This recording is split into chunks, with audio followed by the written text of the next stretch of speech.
Hi guys, good morning. So today, i-house tour ko kayo sa aking tahanan for 3 days and 2 nights. So pagpasok natin guys, nakita nyo agad ang sofa. Okay, nakahilata yung mga turista. So may sofa siya dito. And pag pumunta ka naman sa kabilang side, meron din siyang sofa, then may shoe rack. Makita mo yung big window. Then pag pumunta ka naman sa kabila, mayroong TV. So if you are mahilig sa TV, manood ng TV, may TV rin siya. And then May halaman dun. may halaman din doon. Okay? Lahat may halaman. And pag tingin mong ganyan doon, makikita mo dito yung dining table. So this is good for 6. Ang ulam ay gulay. Silulanits kasi naikot yan eh. Kayo na lang. Tapos ng dining table, then yung kitchen.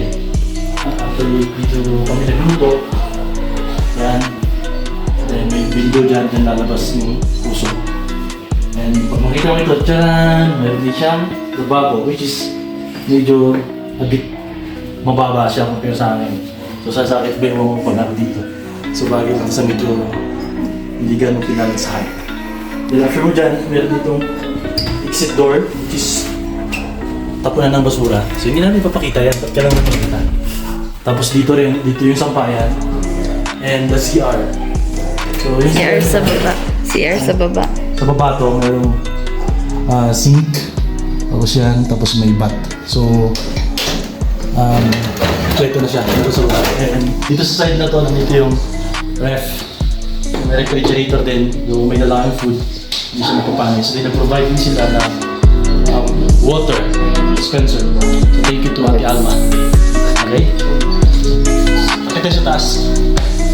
Akit tayo ito na yung taas. Ito sa Taas may makikita mo yung mga decorations. And akit tayo. So here, hinayin natin yung meron siyang tatlong bedroom. There are 3 bedrooms here. Okay? So tatlong bedrooms meron dito. Tingnan natin silipin yung first bedroom. This is the first bedroom. So spacious siya. Makita mo napaka-ganda ng ambience. And napaka-aliwalas. Provide din sila ng bed for 2. Actually pwede nga 3 kung medyo malilit lang. Tapos may side table siya here. Ganda ng side table kasi wood siya. Okay, so yun yung first room. And the second room. Let's go with the second room. So same lang din siya. Meron siyang provide na bed for 2 or 3. Depende. So may window, may curtain. Yeah, then there's a side table here.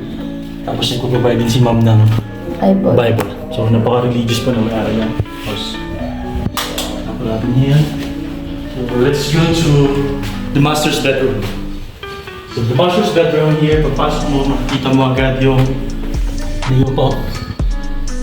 Makikita mo agad yung side table here. So complete mo siya. Then yung mga pwede ka magsampay na kung ano-ano. Wala siyang built-in cabinet na pinrovide. Pero mayroon siyang sampayang mabi. Then nag-provide si ma'am ng extra bed. Medyo marami kayo, like for example, as kasama namin yung anak namin. So dito siya matutulog kami.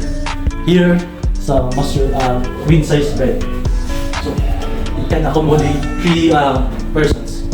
So ito nag-provide siya. Lahat wala, actually, ang dinala namin yung damit, towel, kumot, bedsheet, all are provided by the owner of this house. Tapos dito sa gilid, meron ang side table, pwede kang magbasa ng Bible.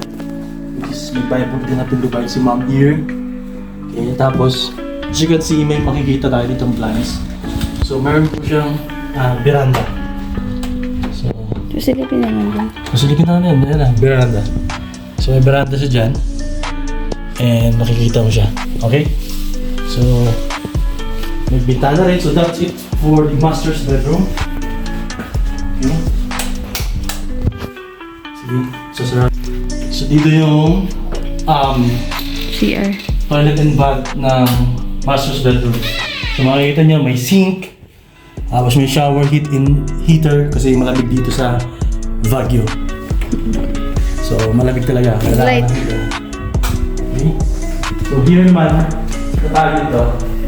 Pinag-provide din si Ma'am na table here. So actually, pwede tayong mag-coffee dito kung gusto natin mag-coffee. Actually, this is also a hardwood. So pwede namin ito nagamit kasi most of the talaga sa mga bakal. And maglabas mo dito, makikita mo, another terrace here. So makikita mo yung overlooking. Pwede nga tayong umakit dun sa taas pero hindi na natin gagawin. So yun, that's it. Yan, makikita mo siya, ganyan. Yan yung kabuuan ng house. So again, guys, this is our 2 nights and 3 days Baguio escapade. Thank you so much to Ate Alma for accommodating us. Napakabait niya, guys. So again, thank you Ma'am Alma sa napakaganda accommodation and God bless you all. Thank you for watching, guys. Merry Christmas and Happy New Year. Bye-bye.